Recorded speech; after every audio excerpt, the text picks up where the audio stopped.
අපවාද වෙන්න එපානේ. ඔයා මාසෙකින් විතර මාත් එක්ක හරියට තමයි කතා කරන්නේ. මිනිස්සු අහම්බෙන් මුණ ගැහුණට අහම්බෙන් සමුගන්නේ නැහැ. එක්කෝ මතක් කරලා දානවා.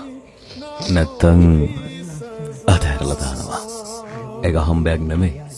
දන්නවද දරුවෝ? ඒක හිතා මතක් කරන දෙයක්. ඉතින් ගේන්න ඒක තමයි.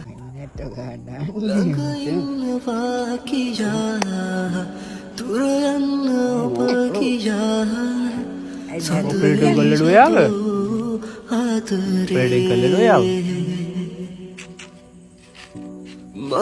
අල අප්පා වීඩියෝ ගල්න ඔයාව නෙට් එක වීඩියෝ ගල්නවා හරි අද ලිය මොකද න